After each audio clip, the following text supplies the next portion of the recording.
This is my last press briefing as council president, so just really wanted to kind of wrap everything up and just kind of do an overview of everything that we have accomplished recently, and hopefully just a little bit of what to expect going forward.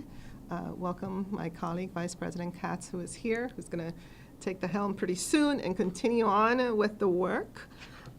So first of all, just want to reiterate how important it has been for this council to work together the entire year in a very deliberate fashion to pass racial equity and social justice legislation.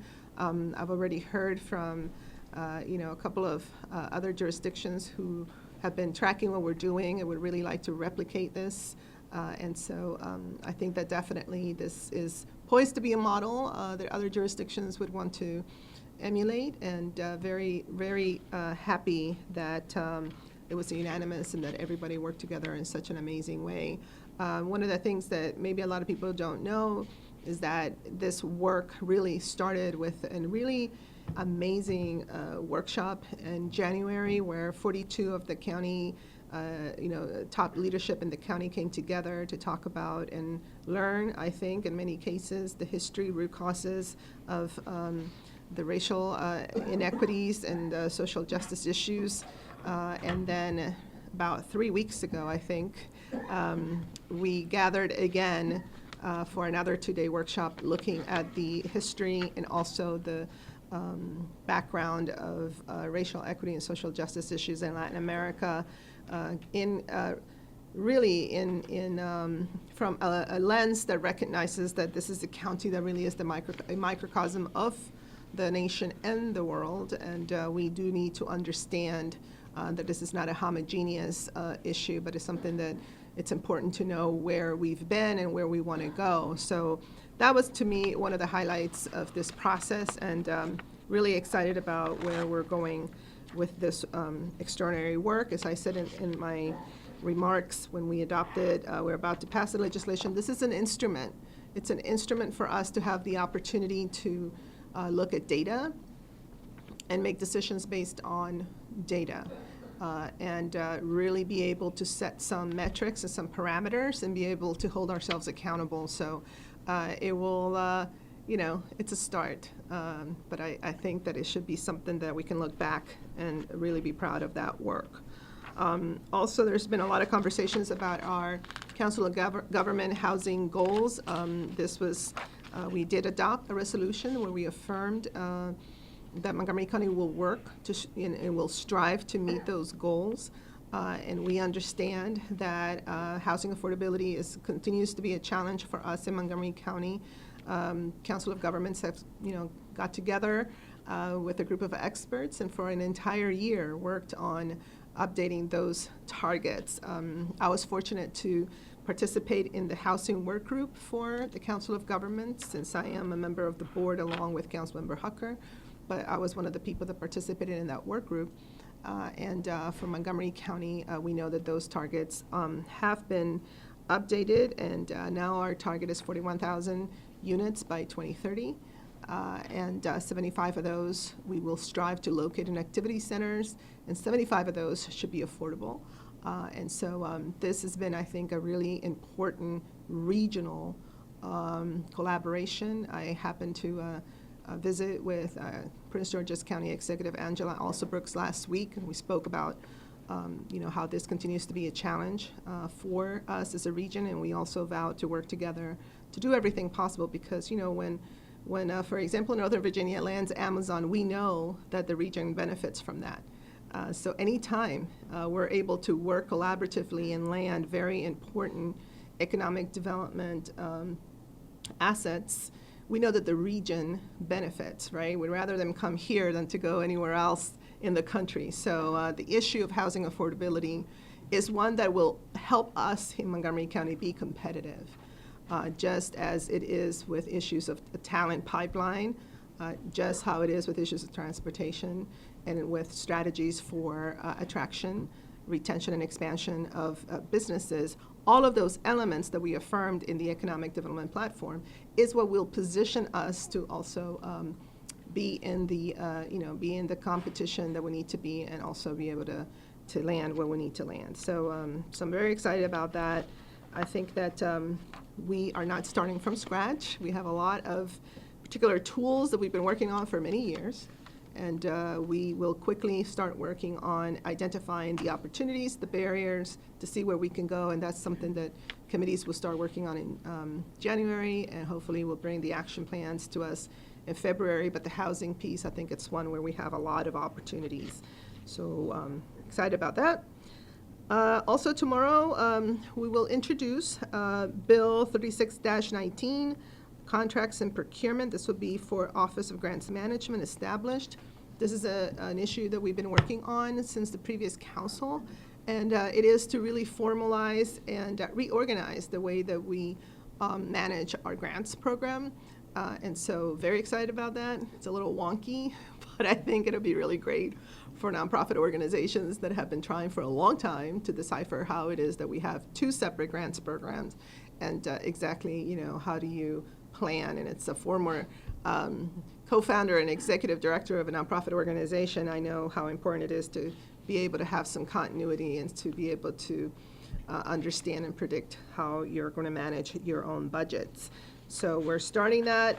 We're going to introduce it. It's been hard work of the Government Operations and Fiscal Policy Committee, the HHS Committee, and folks in the administration. So we're excited about that.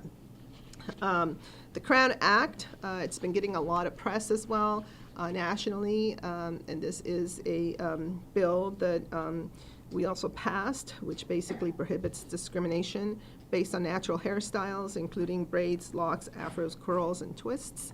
And it's something that has received a lot of attention, I think, nationally, and we are leading the way. The state of California has been working hard on this issue, and here we are as a county doing it as well. So this has been, I think, very positive.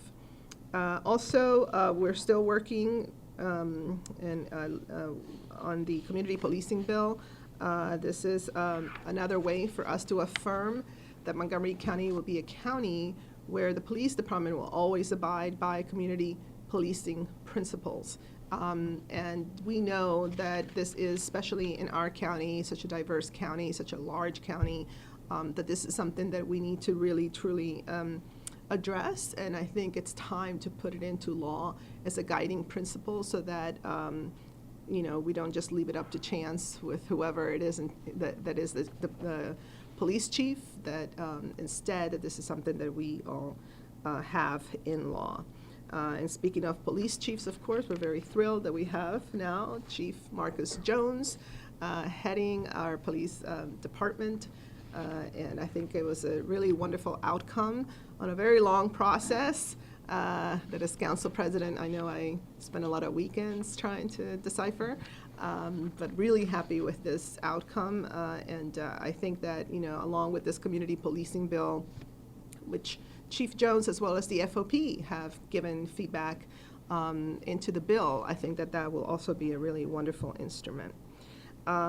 So, since this is a wrap up of kind of like the year, there'll be opportunities, I think, the first week in December to kind of talk a little bit about the year. It's been an amazing year.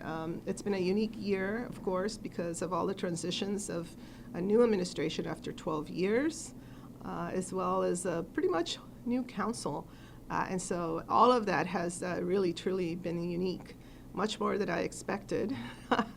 But really, it's been a wonderful challenge. And I can say with pride that we worked together very collaboratively and in a very positive climate to achieve things like retaining our AAA bond rating, to really work on this operating budget in a seamless fashion, where we prioritized, as we always do, education funding. That was super important. Also making sure that we provided raises to our unions while understanding that we needed to be mindful of our fiscal situation. I can say that we have appointed a very large number of department heads, and we've also appointed very critical folks to our boards and commissions as well, so that's kept up super busy. But also really proud of our early care and education initiative. It is a plan, a 4-year plan that I authored, taking into consideration years and years of conversations and sessions and research, and that was adopted. And we did put a down payment of $7 million, which the goal is to match that as we go through to get to that issue of scalability. So that was a very important initiative for me personally after working on this for so many years. Obviously, our racial equity and social justice, our economic development platform, all of these changes like the grants office, all of these are structural changes, which in my opinion, it's important that at a time when we're in transition, that we at the same time take advantage of that opportunity to put in place structural frameworks. It's a moment to pause and reflect and then look and see where we can improve. So I'm really excited about that. I think I see here that we did make over 20 appointments. So that's extraordinary. And some of them were first. So Partap Verma is the first planning board member who's Asian, Indian, American, and openly gay. Megan Lamarzi is the first female inspector general of the county. Angela Talley is the first African American female to be director of Department of Corrections. And I believe that Selena Singleton may be the first African American clerk of the council. So we made a lot of firsts this year, which was really exciting. And then I also am proud of what we did to work with our community. We convened 2 youth town halls this year. I felt that it was important to go to the community, and we had one in Clarksburg and one in Wheaton with amazing turnout.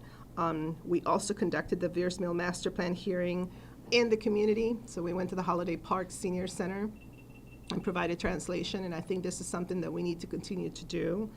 Our racial equity and social justice forums, we had over 1,000 people that participated in those forums. 60% of those folks were people of color, which was really cool. And also there were many organizations who conducted their own conversations, so that was really exciting. And not to mention a lot of public hearings, which we have had many of them. So that's been super exciting. We just had our Thanksgiving parade as well, and it didn't rain. It was great. It was a little cold, but it was great. And so off we are, hopefully to celebrate with our families and our friends, and give thanks for what I believe to be, at least personally, a really productive year here in our Montgomery County Council. I will close with saying that it's been, for me, an honor to look back at a year with so much change and see the body of work and how productive we have been. And we would not have been able to do this without the extraordinary work of our analysts, of our communication team, our people that keep the building clean, everybody who has had to pitch in some way to help us through, and of course our personal staff in our offices. So it's been really awesome.